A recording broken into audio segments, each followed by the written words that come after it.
If you're not already subscribed to our YouTube channel, we go live there every day trading the markets, covering world news, and talking through setups in real time. Hit subscribe so you don't miss the next session. Still doom scrolling? Brain rot taking over? You'll focus tomorrow, right? But what if tomorrow never comes? What if it all started with one small choice?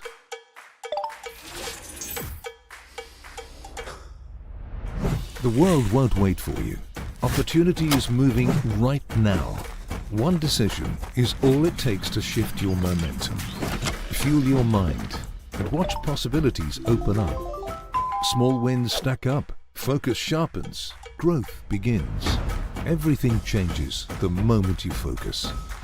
Lock in and make the switch today. Bring your ambition into focus. Trade with Switch Markets. Are you still trading everything manually? More traders are moving to automation, running strategies 24/7, removing emotion, and staying consistent. Now with Switch Markets, you've got the tools to build and run your own automated trading systems, so your strategy delivers even when you're asleep. Meet Switch Markets, a broker for ambitious people who want to trade the financial markets. You mean that I can trade things like Forex, stocks, even gold with you? Yes, you can even trade the coffee bean market with us. What about digital currencies? Can I trade them too? Absolutely. Maybe now's your time to get in. Oh, and are you regulated? Yes, we are. And how easy is it to deposit and withdraw? Will you charge me any fees? It's easy. Deposit and withdraw instantly. Nice and simple. And unlike that guy, we won't grab any fees from you. Do you have a low spread trading account? We certainly do. Pick from our zero commission or our low spreads account. It's up to you. Okay then, what makes you so different from every other broker out there? Our 5-star rated real human customer support and our perks package worth thousands. No other broker can beat it. So, who did you say you were again? Switch to success. Trade with Switch Markets. Getting started in trading shouldn't be complicated. You can open an account, get set up, and be ready to go pretty quickly. Now, if you've been thinking about it, take a look. Click the link in the description below. You can even start with a free demo account. In trading, like climbing, the hardest step is to pause, hold, and trust your position. Ambition pulls you forward. Focus keeps you steady.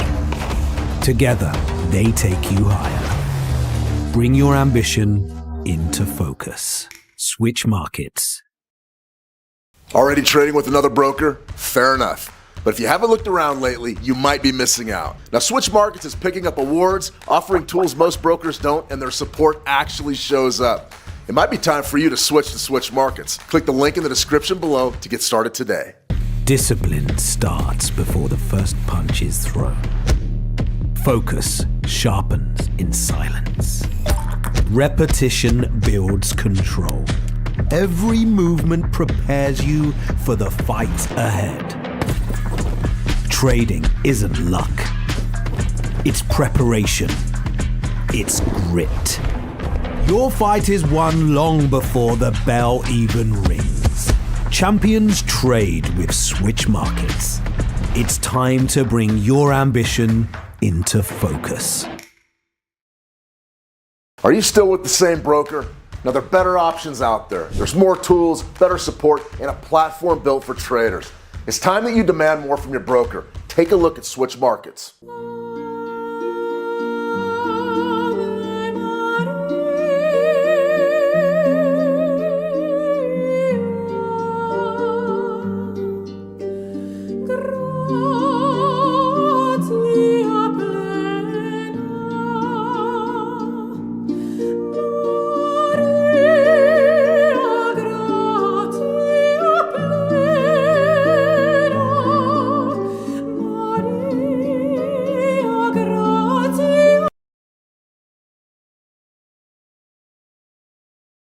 Hello everyone, welcome back to the Trading Room. I'm Shane Vernier, and this is U.S. Mid-Session Brief. Today, we're going to break down the current news cycle. We're going to talk a little bit about the JOLTS jobs numbers. Some big jobs numbers came out today, a little bit better than expected. We'll give you a latest update on the Iran war, and we've got a trade idea in Bitcoin that's coming our way as the sort of the early June chaos in cryptocurrencies ensues and continues. We've also got some questions out of our How to Trade community on a few short-term charts that I'm more than happy to pull up. We're going to look at the U.S. dollar, Canadian dollar, and also the Kiwi, the NZD, USD. So I want to welcome everybody back to the live streams. We haven't been back, I guess, live here for more than a week now. Did a little bit of vacationing, or more of a work trip, but some vacationing. Had a lot of fun. I'm over in Amsterdam. Took a look at a lot of good food. A lot of great agriculture, or not agriculture, but architecture, and then also got a ton of steps and got a lot of exercise just walking around that city. So absolutely a lot of fun. Good to be back here. A little bit groggy. The pollen levels in Amsterdam were huge. They really got on top of my sinuses. Starting to feel pretty good, though. My guess is we're probably running at about 85 or 90% today. I'm guessing we'll be back at 100, 110% tomorrow. So I want to welcome everybody back. If you have any questions at all, any markets you'd like to see, be sure to reach out in the live chat, either on YouTube land or here in the How to Trade Trading Room.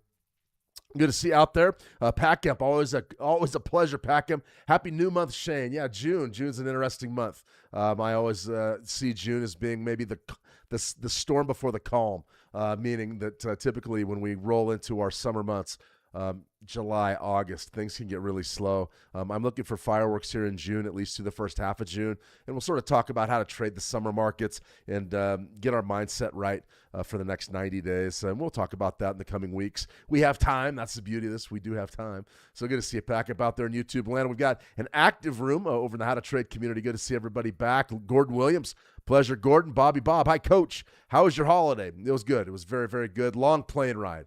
The last on the way home, it was a bit of a chore to stay awake. I was looking at about an 8.5 hour flight from Amsterdam, the airport Schiphol, which is absolutely brutal. If you've ever been through there, I was reaching my limits of frustration flying out in the morning there. It was really a mess, but about 8.5 from there to Minneapolis here in the United States, and then about another 2.5 to Missoula from Minneapolis, and then I had to drive home yesterday, which was about another 3.5 hours or so. So a lot of highway, a lot of fatigue there after all that travel time. It's great to be back in the office and sort of getting back down to business, which is what I like to do best, is trading and be in my office and figure out exactly what we need to do to succeed. So I'm definitely excited to be back, that's for sure. So that was good, Bobby Bob, though. Thank you.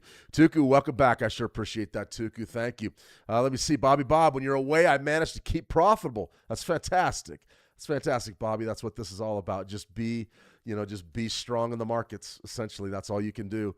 Approach them from a position of strength. So it's absolutely fantastic news, Bobby. Thank you. Ralph H., welcome back. Good to see you, Ralph. Always a pleasure, guys. T. Marina, welcome back. Thank you, T. I sure appreciate it. If you guys have any markets you'd like to look at, let's go ahead and throw them in the live chat, and we'll get up and running. All right, we had a question right away, and it's sort of we're a little bit late to it, but the idea was a 5-minute U.S. dollar, Canadian dollar. I believe this was Gordon. Potentially holding a short here.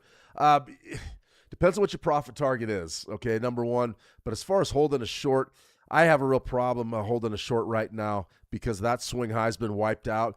Sort of had that bullish pennant where you got the nice big rally, and then we got some compression, and now we're headed higher. Remember, the one thing that the U.S. dollar, Canadian dollar is highly correlated to is crude oil. So right now we've got crude oil is up. However, it hasn't been as strong as we've seen it this spring lately, and now you're starting to see this dollar CAD move higher and higher and higher. I think this would be a real tough one to be holding shorts on the 5-minute time frame. But if you are, just stick to your guns, stick to your risk management, 1% to 3% on a given trade, and then if you have to take a loss on it, you just take the loss. The first loss is your best loss. As far as where would my stop loss be, really depends on when I entered the trade, but for a 5-minute short, I'm thinking probably if I was looking at maybe taking that Bollinger Band short or something like that, I'd be out.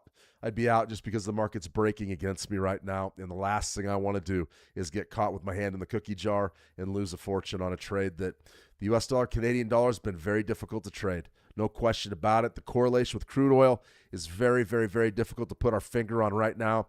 Even though we're up on the day, crude oil's up. That should be a bearish market driver for the dollar CAD. We're not seeing it. We're not seeing it right now, and the reason why is we're off of those intraday highs in oil, and things are starting to turn in this market. So be cautious, be cognizant of what you're doing. Don't just let it get away from you. So I hope that helps, Gordon. As far as what we have here with the Kiwi, NZD USD daily, you can see we had a nice compression. This is really great stuff down here because you do have just a crisp value area. Nice value area there, and then the market explodes to the top side. So for me, this would be a relatively simple read. Spike low to your spike high right there, something like that, and then potentially get bullish, maybe above 59.31. However, right now, very, very, very tight. So I would be watching yesterday's low very closely. Your low right there is 59.11. If you do get that breakout to the downside, be ready for a break potentially beneath 59.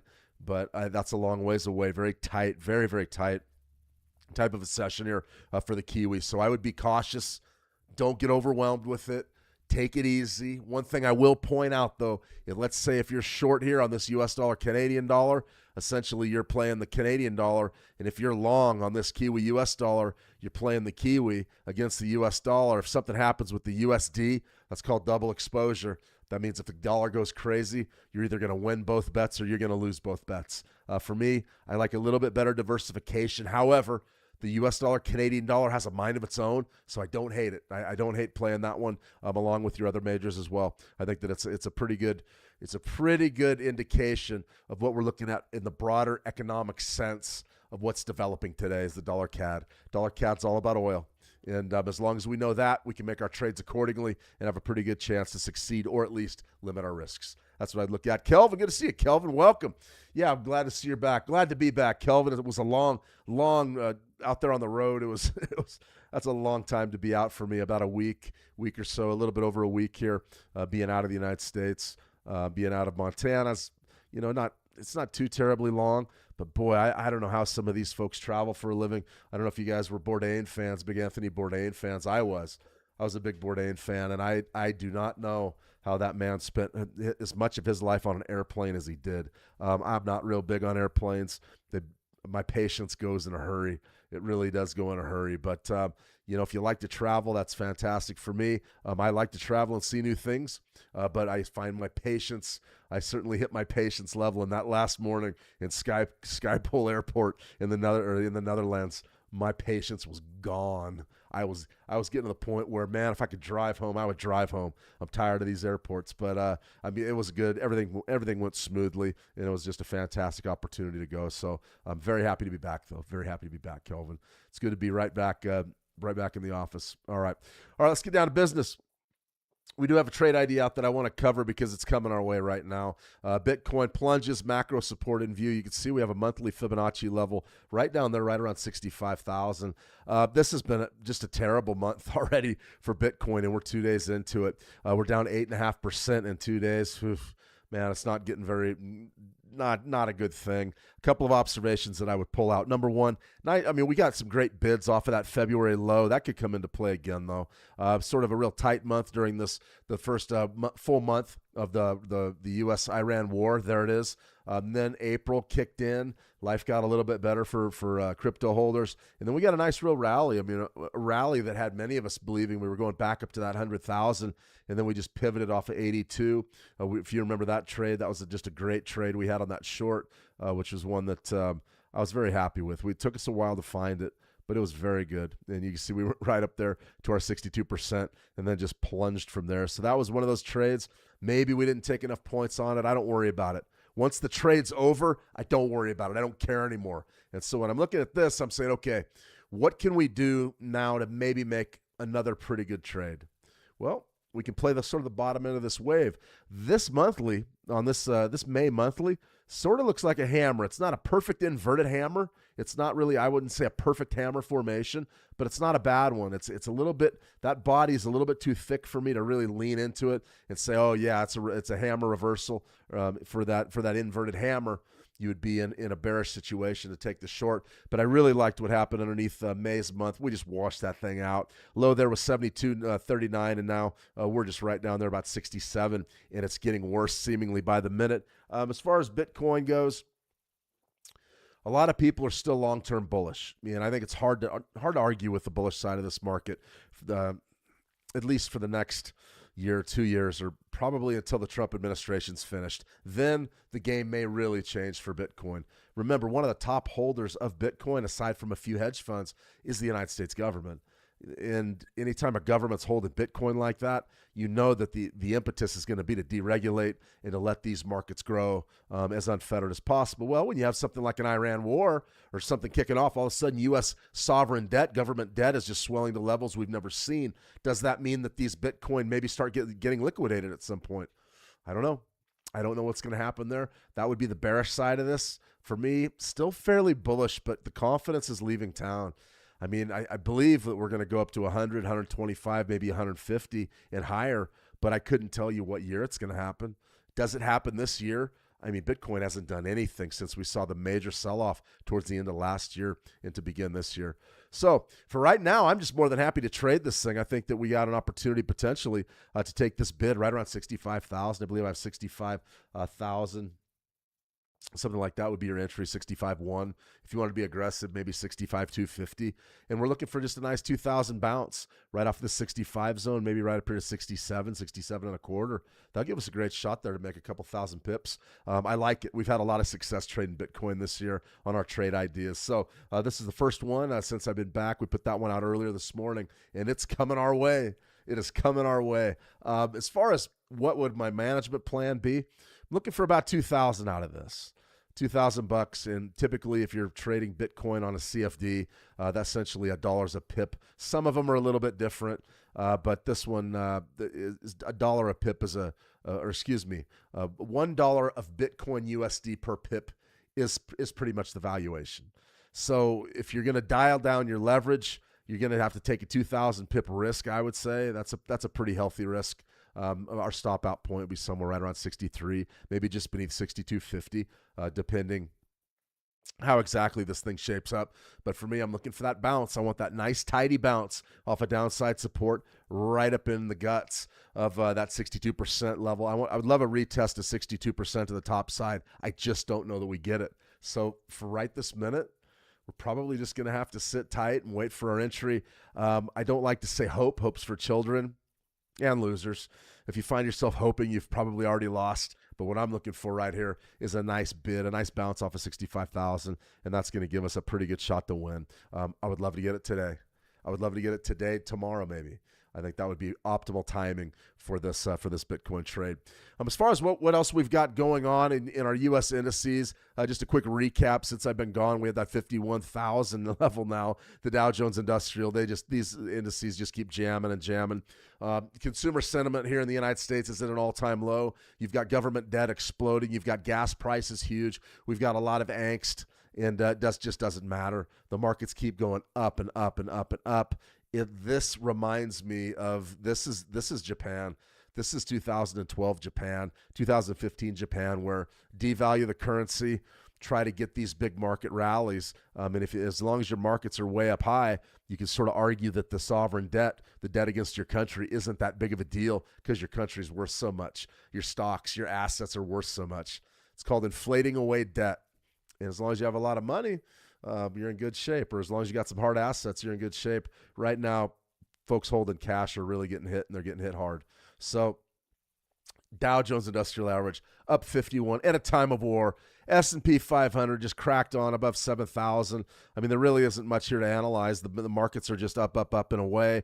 We are going to go to the NASDAQ here in a second. NASDAQ's up above 30. You'll remember I went on and on and on about the NASDAQ being right at around 30,000. And you can see what we had here was some daily compression and then a break. Well, I do want to unpack sort of what happened at this level just real quick, and then we'll move on to any other markets you guys want to look at. We'll, of course, fire up the crude oil, maybe look at some gold. But what we had here was a pretty good hit of 30. Nice big rally right up to about 30,043. And then we had a significant reversal there. This is a 30-minute chart. That's a 90-minute reversal down to about 29.8.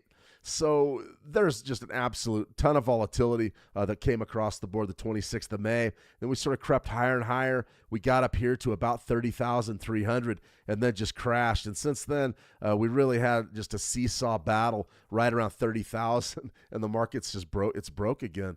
You're moving higher. There's no point even really arguing about it anymore. Intraday trade for today. Take a look at where we're at here with this NAS 100, US 100. Spike low here, spike high here.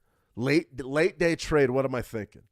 Now, it's not a trend day up. It's not a trend day up. We're looking at the market saying, okay, we're up 0.32%, 0.5%. These aren't trend days, but these are bullish days. This is what I would call an accumulation day. The orders hitting the markets are bids. And as they hit the markets, we're moving higher and higher and higher, even though the volatility itself, maybe not so great. It's not hugely volatile today. It's been an interesting U.S. session. You can see since we kicked off, the U.S. session came right off of lows, and then it just sort of ground up. It's been sort of a challenging market environment, but it is bullish. It is very bullish. So when we're looking at maybe trading late day, something like this, you're looking at 30,550, 38% retracement. Pretty good hot zone. You've also got a 13-period EMA right now is right around 30,559. So if I was looking to make a late day trade potentially, I'm in the US 100, maybe a scalp, that would be my zone. So where could you line that trade up at? Well, you got to be a little bit more conservative than laying 9 points. I think that's asking a little bit much, but I would probably be right in there. Probably right in there, 52.50, 30,552.50. And the way I would place that trade, I was go up to trade, turn on my paper trader, the broker simulator, and then what we would do is just go right here. Let's see, hit trade again. Order, buy, limit. This would be 30,552, 30,552.50 potentially. And there'll be a limit order, a buy limit order, and you would go ahead and let's see, units. I don't know exactly how the CFD is printed, but one US dollar. Let's go with 10 per tick, see what we can do there. Something like that would be the trade. Now, as long as this swing high stays in position, you got a chance to bid that. You got a chance to bid that with a lot of confidence late in the day. Remember, in and out, very, very tight trades. You want to just hit this as almost a tick scalp. My take profit, maybe, well, I mean, you can see our leverage is huge, but maybe just something right around 59, maybe 60. That's a pretty good profit target, about an 8-point move. That could happen very, very, very fast. So I'd be watching that closely. It's coming our way. It's coming our way. All we have to do is get a 60-point sell-off, and we'll be in business. So I really like trades like this, especially with the timing. Remember, the uppercase P formation. I've talked about this an awful lot. And then right there, there's your move, there's your run, and there's your rotate. That uppercase P formation that's in the English language, that formation is very bullish. It's very bullish. Now, it doesn't necessarily mean that we're going to take a position here and try to get in on a trend that it's going to move, to the top side by a couple hundred points. We're just looking for a late day trade. We're looking to get in. We're looking to get out. I would love the trade not to take any longer than maybe a minute or two. And I think if the timing's correct, then we'll have a chance to get that done. That'd be a pretty good trade, though, for a Tuesday especially. Tuesdays, I like Tuesdays. I'm a big fan. Big fan of Tuesdays. All right. I am interested in this Bitcoin trade, though. It is coming our way. We'll sort of keep that NASDAQ going, put a pin in that. We've also got a trade, an interesting situation developing on the U.S. dollar Japanese yen to the top side that's absolutely explosive. I mean, really explosive. And that's one of those moves that I've said, man, where did this come from? We're going to look at that one in just a second as well. Week 23. Weekend news cycle is going to be your Monday headliner. From now on in, unless we have a major, maybe a Trump speech or something happening on a Monday, we're just going to assume that unpacking the events from the weekend is going to be the number one market driver in finance. And I think that that's absolutely accurate. I think we've been looking at the Iran war as being the number one issue on Mondays. No question. No question. Tuesday, JOLTS jobs numbers. That was the big headliner today. That's going to be our fundamental of the day. We're going to recap the JOLTS and see exactly what's happened. Wednesday is going to be the EI crude oil inventories and the ADP employment report. A lot going on tomorrow. I want to see the 30-year mortgage rates. I want to see the EIA inventories and that employment report. That's a big one. That's a big one. So I'm really interested to see what that ADP looks like. Let's see, Thursday, initial jobless claims. Only reason why I would even write this down, initial jobless claims, is because we have NFP Friday. If we have NFP Friday, U.S. non-farm payrolls, then we've got to brace ourselves and be ready for anything from the employment sector is going to be very important. So even our initial jobless claims, our weekly reports, that's going to be big. That's going to be big. So watching that one as well.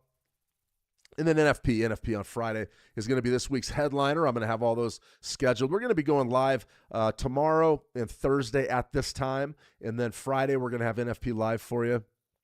Be sure to tune in. We'll do some live trading, see if we can get maybe a couple strategies going like the 920, which we're going to look at in just a second.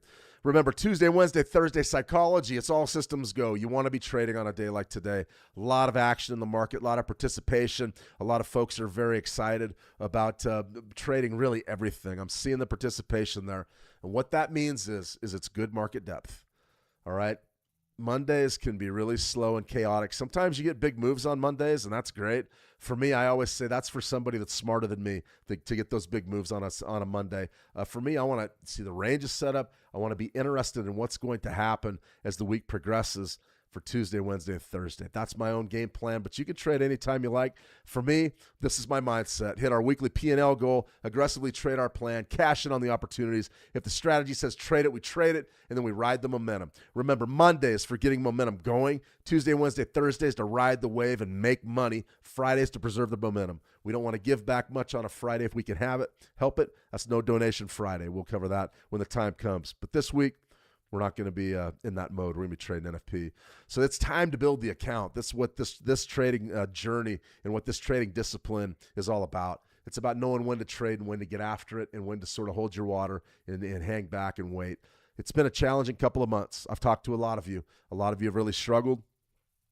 I can tell you that I marked my leverage down from what I was doing in January and February. I marked it down significantly since the war started. I don't think that's wrong.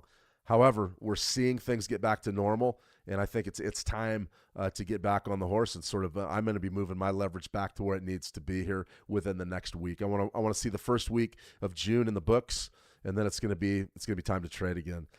The reason why, those ranges, daily ranges, smaller, the action's not as chaotic. It's getting to be time to trade again. So we'll be watching that as well. So it's all systems go today. Here's the news of the day. JOLTS job openings. JOLTS job openings came in at 7.618 million. That's a lot of jobs, right? 6.860 million was expected, and 6.887 million was the previous release, which was revised up. You can see when these are green, that means there was an upward revision to the previous release data. These are for April, so we're still a little bit behind. The biggest thing I would say is that take these with a grain of salt. They look pretty good. Take them with a grain of salt. NFP Friday is the big one. That's what we want to really focus on. And if we're going to be investing and taking chances and risks, probably should be based on NFP as opposed to the JOLTS job openings numbers. All right, here's the official report from the U.S. Bureau of Labor Statistics. Job openings in the U.S. increased by 731,000 to 7.618 million in April 2026, the highest since November of 2024, and well above market expectations. So it was really a staggering read to the top side. A lot of folks are really excited about this one. I'm going to put this all in perspective for you. Don't get too excited about it. It's not great. Even though it's better than expected and the highest we've seen since November of 2024 is out, it said, or last November 2024, 2025. Let's have a look. 2024. So this is a strong read, the strongest for what, about the last year or 18 months, excuse me, something like that. All right, fine. This is a good look at this number and what it really means. COVID, clearly. COVID craziness, and then these numbers exploded. The reason why is everybody was essentially refiring the economy after shutting everything down. But since then, and this is what's really concerning, I'm seeing this trend in a lot of these economic numbers, and it just looks to me like nobody wants to talk about it. I mean, really, nobody wants to talk about this stuff, and I get it. We're tick scalpers. We want to get in. We want to make money. We want to do all these things that it takes to be a successful trader, and I'm in, believe me. Nobody wants to get in there and get dirty with these markets more than I do. But when we see something like this jump off the chart, we say, okay, what does this look like? What does it look like? Well, it looks like a mess. It looks like this right up in here has been just steadily in a downtrend since 2022. Now, the only thing that I would say that gives this JOLTS job numbers a little bit, not street cred, but gives it a little bit of optimism and positive sentiment is that you have returned to the pre-COVID levels. Now, if you remember, with our sentiment numbers, we were not even close to the pre-COVID levels, not even close. So a good 10-year cross-section of the data, I would say things maybe finally getting back to normal here for the job market, the JOLTS jobs. What happens with AI coming across the board? I don't know. I think we're in an interesting position. Let's go ahead and take a look at the actual report. You can see this is an official government statistic. U.S. Bureau of Labor Statistics puts this out, And you can see we've got all sorts of charts and goodies here. I didn't really see much that blew me away as far as a headliner here, but those are the latest numbers, 7.618 million. And you can see latest hires rate up 3.2%. Latest total separation rate, I really couldn't even tell you what that is. Latest hires, though, that means that hires are up significantly, and that's good news. It's not great news. Excuse me. It's not great news, but it's good news. So definitely we're going to be watching this, excuse me, as we roll in to the U.S. non-farm payrolls numbers on Friday. Okay, excuse me. Our other event is going to be our Iran war, and then we're going to get into some Forex pairs here. Well, sinuses, boy, get off an airplane after being on one seemingly for 2 days. Good Lord, got a little sinus infection going, excuse me. All right, the Iran war. So what can we really say about it? It seems like one day it's on, one day it's off. And when that is the case, it's really tough for us to make any prognostications about where we're going to be next month. There's no question about it that this is I personally believe that we're going back in. I think you're going to see this escalation probably occur here within the next several weeks, although Trump does not want to fire things up again. He really doesn't. You can see by the hesitance to really start launching the strikes. But this right here, Iranian officer says renewed war with U.S. seems inevitable. Israeli strikes in southern Lebanon after pulling back with threat to Beirut. I mean, it's just a mess. Right now, it looks to me like you're going to see renewed hostilities by the end of June. Now, whether or not we get a final resolution to this war anytime soon, I really couldn't tell you. This is something we're going to talk more about tomorrow and the next day as I get a little bit more, I would say, in touch with the current news cycle. But honestly, I was watching it all on the trip, and I was talking to folks that were in the Netherlands and that were in airports all around the world, essentially, and I was just asking opinions and seeing what everybody had to say about it, and it just wasn't conclusive. Everybody pretty much believes that this war is not over, and the markets, the volatility index is 16, so they believe that it may be over. We just got to wait and see. All right, we got a couple more markets to hit. We got some. I got way behind on the live chat, so nothing's changed after a week out or 10 days out. Let's see. T Marina. Indeed, I was stunned when I saw what the USD dollar Japanese yen has been doing. Yeah, it's a great one, and we're going to go look at that right now, T. Pack up Lamborghini, Euros type of leverage. Lamborghini. I don't know. We'll talk a little bit about money and leverage here in a minute, and just a few of my observations that I saw when I just being on the road. Okay, so right here, U.S. dollar Japanese yen 4-hour chart. This is one of those that I really favor. The 4-hour chart on the 920 EMA crossover. I've recommended it to a lot of traders that are looking for a place to begin trading Forex. Look at that. There's your buy signal on that dollar yen. There it is. It's back on the 25th of May, and you're down there about 158.98, and you're up about 200 pips. That's great stuff. Let's go to a daily. Let's see what's up on the daily. Fascinating. That was the 30th of April. Big sell-off there. Haven't really been knocked out of it yet, but it's over. I mean, this market's reversed completely. There's sort of your daily bid. You could have had a daily bid right there. This is a really good point on this 920 EMA crossover. What do you do with a bar that big? Do you ignore it or do you trade it? It's really hard. A lot of times when I get a bar that big, I do one of two things. I either wait for this market to pull back before getting in, because I mean, realistically, if your sell's down there, you didn't make much money, especially on a daily. And also the size of the bar. Remember where we're putting our risks. Remember how we build these trades. So if you're down there, your stop loss has to be somewhere like that. It's got to be. So that means it's going to put you in for a bigger move, and you're going to be taking a bigger risk. Is the trigger bar, is the signal bar important? It's very important. If you get an elongated signal bar like that, I probably would be leaning towards passing. I really would. Something to think about there if you are trading the 920. And then when you flip it around, I mean, I'm trying not to cherry pick winners and losers, because it just isn't what trading is about. But something like this, you're looking at this saying, okay, what about that? Well, it's a really small bar, very compressed. That tells us that the market was calm, but directional, no question about it. I mean, since these lows established back on the 6th of May, we're way up. We're way up. So how would we trade it right now? Well, it's a challenge. I mean, it really is a challenge. Let's go down. I don't know if we might get our trade here in just a second. I'm going to keep that open. Dollar yen. Interesting, right? You've got that double top. This is a 5-minute chart. Very tight for this time of day trading Forex. I would probably be looking at a minimum of a 30-minute, something like that. But you could see what's happening with the price action. No question about it. What do you think the big level is here? That's a big one. 160 is a big one. It's a huge one. Let's go down to a monthly, see what's up. Okay, there it is. So if you're trading yen right now, a couple of things to be aware of. Number one, 160. Absolutely. Have it on your chart. Understand what that is and what it could possibly do to price action. That's number one. Last couple of times up there, we haven't been able to sort of establish ourselves above 160. Something like that. And you've got a swing high right there. Your swing high coming into play at 160.72. That's key.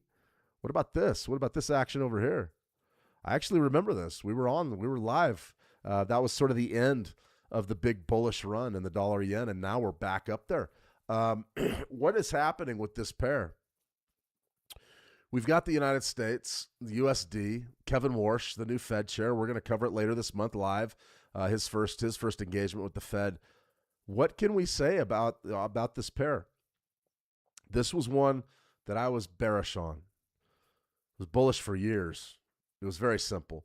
The BOJ lost ground against all the majors. Excuse me, Great Britain pound, euro, US dollar, you name it. Now, we were looking for maybe that to reverse. We were thinking the BOJ has been talking about hiking rates and reducing their balance sheet, maybe trying to strengthen the yen and hamper inflation that they see as being a major catastrophe, being at catastrophic levels. I saw Warsh coming into the Fed as being a potential dove. Finally, Trump was going to get the rate cuts that he always wanted. So that potentially would be the fundamental, catalyst for driving this market way down. It sort of looked like we were beginning to get that, and not now. Not now. Inflation in the United States is as bad as I've ever seen it in my lifetime. No question. It's as bad as I've ever seen it. And what we have is a situation where you're probably looking at rate hikes as opposed to rate cuts. And that dynamic, it's all predicated upon the U.S.-Iran war. That is the driver of our interest rate expectations. And let's just look at them real quick. I'll just show you exactly what I'm talking about.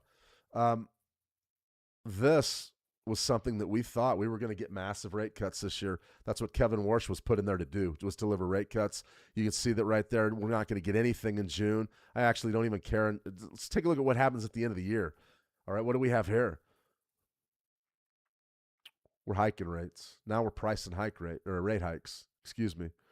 When we started out in January, I had us going way down to about 2.5%, maybe 2.25%, maybe 2% for the prime rate, just because we were going to get rid of Powell. That was before the war. Now the war is here. Inflation's as high as we've ever seen it. This right here, when we start hiking interest rates, that derails all of our expectations with regards to the yen. As soon as the United States starts hiking interest rates, that means you're going to see a real strong domestic currency against pairs like the yen. So that right there, nice compression. Keep an eye on these levels. No question about it. 160 is a big one. That top right there, 160.72, your yearly high that was established in April. That's a big one, potentially topside resistance. And this one right up here, that's another big one, 161.95.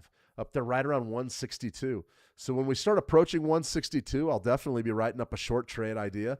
I think that's going to put us in a pretty good position to succeed. But as far as what are we seeing right this minute, we're seeing Katie bar the door. I mean, it's just bullish, bullish, bullish, bullish, bullish. People are bidding. And going back to that 4-hour chart, even that daily chart, the 4 hours is the one that I really like. It's a good trade. That's a really strong trade for just about a week's work. That's a pretty good trade. So I'm watching this yen closely. 160 and then 162. I really wouldn't even look to step in and be a serious aggressive seller until we get to 162, somewhere up in there. I think that could definitely be the way to play this one as we move forward in time. That's for sure. Let me see. We got some questions here. But yeah, I'm going to go ahead and answer. Let me see. Kelvin, I'll answer your question. And then we have one Australian dollar, Japanese yen. Absolutely. Let's go ahead and put it on this 920 EMA crossover and see what it says. All right, still the same basic type of thing. Boom, there it goes. The yen losing significantly against everything seemingly.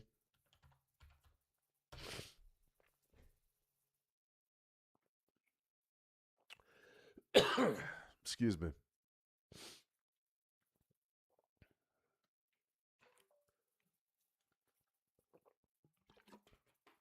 Okay. Big round numbers. I'm a big fan of them. I'm bad on pronunciations though, so I'd be Jotha.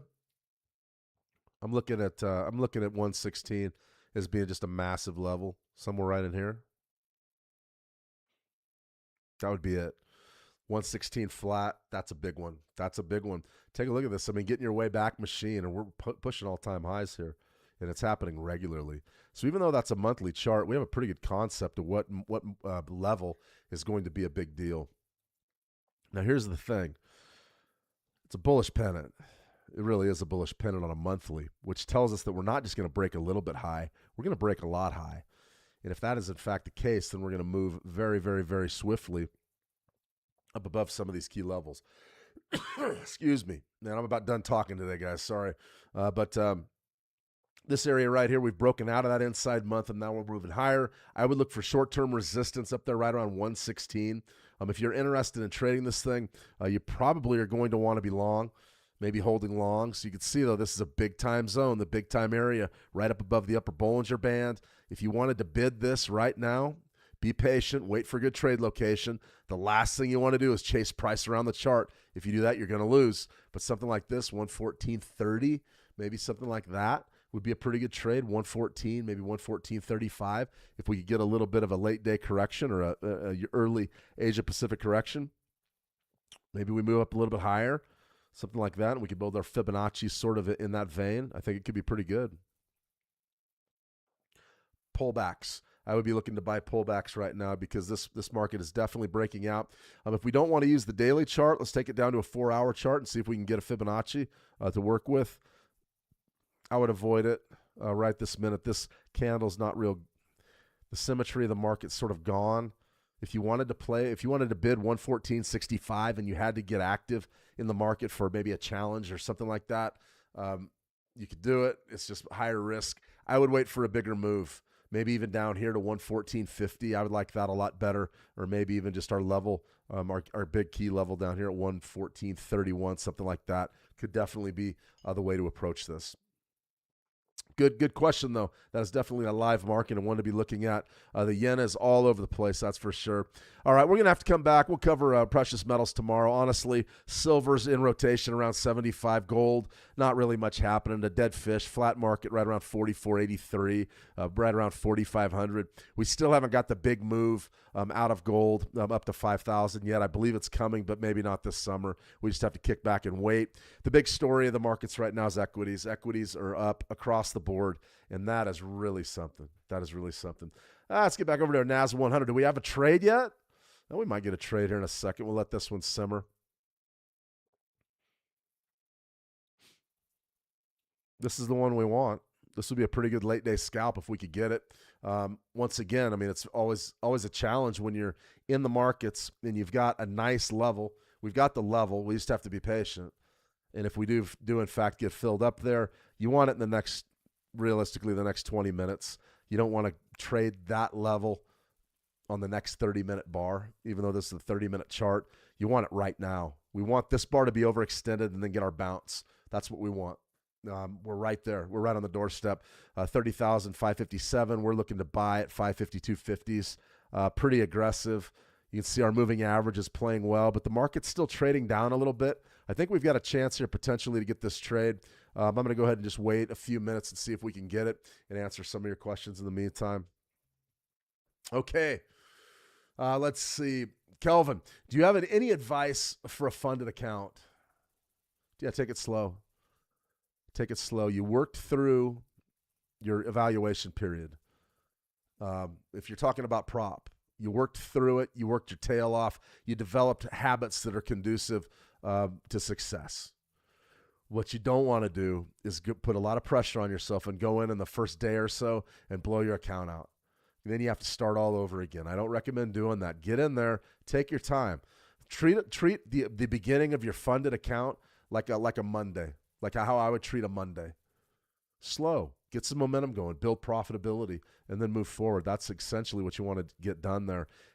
Do some things that just maybe take some smaller profits, build the account, begin building the account by going positive. You'll find that that'll take the pressure off of you. If you can do that, then you're going to have a fantastic opportunity to succeed down the stretch. And I think that's what we all want is success. If you go in very aggressive, I can tell you stories. The very first funded account I ever got, it was with Top Step Trader. They were the only prop firm back in 2012, 2013 that wasn't a brick and mortar outfit, online space. It was pretty much just them. And so I worked my tail off, and I passed it took me a month, I think, to sit in there, and their rules were very strict. And it took me a month to pass it. And I got in there, and the first day in the markets, I ended up losing like $500, which, is a lot when you can only lose $1,500. So I made that mistake, but I fought back. I fought it back to even within just 36 hours or so. But it really hurt me. It set me back because I just never got out in front to the point where I could start making some money and looking for payouts for quite a while. And it all was because I went in the hole on that first day. Then I had to be super cautious. I had to scalp, work my tail off just to get back to even. And it just wasn't much fun. Keep it fun. Keep it fun. That's for sure. Get well soon. Yeah, I'm feeling pretty good, guys. I'm not sick. This sinus stuff, the allergies, the trees are popping here. So I'm in a little bit fatigued still a little bit jet lagged after that Sunday trip. But I'll be good. Probably good to go tomorrow or the next day, I would think. Like I said, we're about 90% today. We'll be 110% by Thursday would be my guess. Let me see. Pack, I've been watching the U.S. dollar, Canadian dollar, waiting for great setups. That's what it's all about. Wait for your A-plus setups. Let's see. Saad, hello. How are you, Saad? Let me see. We have another question. Lamborghini is your type of leverage. It's funny being from rural Montana. There's some money here. But when you go to a place like Amsterdam and you walk around and they start talking real estate and how much those really tall townhouses are worth now, like $20 million to live in a city. I mean, you could buy a pretty nice ranch out here for $20,000, or $20 million. Those things were $20 million for one of these big townhouses they have type of things in Amsterdam. Blew me away. Could not believe it. I said, wow. The houseboats, believe it or not, the houseboats themselves that were located on the canals, not much to look at. I don't know. Maybe you want to live there, maybe you don't. But the piece of canal frontage that the houseboats had, these were like $1 million, $750,000. I sat there shaking my head and I go, wow, it's a crazy world. There's more people out there with Lamborghinis than you think. I'm not one of them. That's for sure. Let me see. We have another question here, and then I'm going to go ahead and sign off. Ralph H., do you recommend risking a percentage of the drawdown or of the total account when trying to pass a prop challenge? The drawdown. The drawdown's everything, Ralph. And what happens is when you get into a prop, I'm just going to shoot you straight. The way that they sell prop is they say you've got a $250,000 account. You have $1 million account. It's not true. You have a drawdown. So let's say I get a $100,000 account and my drawdown's $3,000. If I go down more than $3,000, I lose the challenge and I'm not able to trade and I'm not going to get funded. So the only thing that really matters is your drawdown. Now here's the thing, and it's a sneaky little trick that a lot of prop firms do. Most of them do, but what they'll say is, okay, you've got a $100,000 account, so that money you've got enough leverage to trade, 10 lots of crude oil or 10 lots of S&P 500 or 15 lots, but you can only lose $3,000 or something like that, 3,000 euros, whatever. It means that those big leverage trades, you miss one or two of them, you're probably going to blow your account out. So what I always recommend is risk a portion of your drawdown. Now here's the thing. Here's the thing that you probably should be aware of, Ralph. If I say 1 to 3% of like a $3,000 account, clearly that's not going to work. It's not enough of a risk, and you'll have to take way too many trades to beat the challenge and get funded. That's the biggest thing I want everybody to remember is it's just a challenge. So if you're spending a lot of money on these challenges, I would say, yeah, don't blow it out in 5 trades, but be aggressive with it. A lot of these challenges and these funded accounts and things, these prop, I guess they're just called challenges, challenge accounts. They're cheap now. And so you can't really look at it like, okay, I'm going to risk 1 to 3% of my account like we're trading cash, because it doesn't really work that way. You're going to need to make some money. And if you have to make 3,000 with a 3,000 drawdown, then can you do that trading 1 to 3% of your balance of your drawdown? No, you can't. You're going to be there forever. And I don't recommend that. Typically, I'd like to see, getting in there and saying, okay, I got 3,000 to work with. The best ones are the static ones that don't have the dynamic drawdowns. We've talked a lot about that, where they draw down off your high points of your trades. That's terrible. I mean, that's really difficult to beat. I've had those experiences where I've made money on my prop challenges, and I just to be stopped out and say, oh, you violated the rules. And I go, it's a stupid rule. I'm up $2,000 and I violated a rule because I let a trade go. That kind of stuff is the game. It's where the gaming aspect of your markets come in. That's where the challenge. I mean, a lot of these prop firms and challenges, essentially think of them as video games. I mean, let's cut it. I mean, most of the money now is fake. It's just digital money. It's virtual dollars, which doesn't matter to you, because if you're a good trader and you rack up those dollars, the firm honors them. So I wouldn't worry too much about that. But what I would worry about is making sure that you don't invest a year of your life working through one challenge or something like that. So I would say be more aggressive. Personally, the way that I would do it is, let's just use the $100,000 account, and I would have 3,000 to work with. I would love that to be a static, but if it was a dynamic account, the first thing I would do is be aggressive out of the gate and try to rack up 500 or 1,000 in profits without giving much back off of the dynamic drawdown. And then I would look to get aggressive from there and just try to accomplish it within a week or two. Now, that's if it's not expensive. And there's some challenge accounts in the United States that are very cheap now. So you don't necessarily have to, if you're only risking $50, that really is what it is. $50, $100 maybe, $30. That doesn't hurt you. What hurts you is if you're $500 for an account, then you need to be careful. The number one tip I can give anybody for passing challenges accounts, and I've done it, we might do it later this week. If there's some specials out there, might be fun just to play some trades and see if we can knock it out in a day or two. The number one thing I would recommend to everybody is just get off on the right foot. Don't dig a hole. Wait for your premiums, and then when you see a premium trade, go after it, and really work on your game to not necessarily to try to achieve your challenge in 1 day or 2 days or something like that, but just get in there and make sure that you don't go into a hole. Because if you lose, let's say you lose half of that 3,000, how much do you realistically have left in you? What do you have, another 2 sessions, 3 sessions? You want to play on the plus side of the ledger. You always want to be moving forward with good momentum. And that's why the challenges are hard. That's why it's all hard, is because it's so easy to dig a hole and make a big trade and, oh, I lost it, and now what do I do? Maybe chip away. Do some tick scalps. Rack up 500 or 1,000 bucks profit, and then get aggressive and look to put it over the top. Anything you can do to improve your, I guess, not necessarily leeway, but your margin for error, do it. And, of course, the static evaluations are the best, the ones where you can just take positions and let them run without any movement off the high water mark hurting your odds of passing the challenge. So, I mean, there's a lot there when it comes to prop. That's for sure.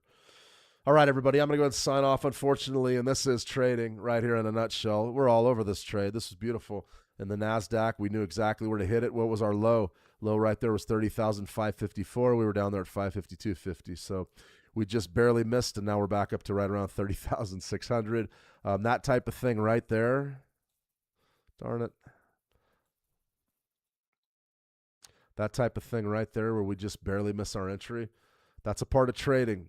And when it happens to you in the live market or on your accounts, don't worry about it. Don't worry about it. That's part of doing business. We don't worry about the trades that we miss. We worry about the trades that we take, the trades we execute. Your profitability as a trader is really going to hinge from how well you execute and manage your positions, not necessarily the trades you miss.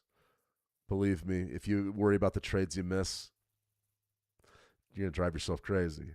Worry about the trades you take and execute. All right, everybody, that's enough for me today. We'll be back tomorrow. I'm going to get the live stream schedule out here momentarily in the next half hour or so. But we will be NFP Live is the big one Friday. And then tomorrow we're going to be looking at the same time, about 1 o'clock Eastern, 1 p.m. Eastern, and then also 1 p.m. Eastern on Thursday as well. Those are going to be sort of our picks to click. That's when we're going to be going live this week. We're going to be talking more about summer trading, getting back in the saddle after a vacation or any time out of the office. It's typically a good idea to take a day, take 2 days before you really start assuming big risk. That's exactly what I'm doing, trying to get the feel of these markets. All right, everybody. Thank you very much out in YouTube land and also the How to Trade community. If you guys need anything else, be sure to reach out and send me a PM over at howtotrade.com. I will get back to you directly. As always, well, man, it's been a while. As always, trade the action well, and we'll talk soon. See you. A quick one before our live stream starts. If you're not already subscribed to our YouTube channel, we go live there every day trading the markets, covering world news, and talking through setups in real time. Hit subscribe so you don't miss the next session. Still doom scrolling? Brain rot taking over? You'll focus tomorrow, right? But what if tomorrow never comes? What if it all started with one small choice?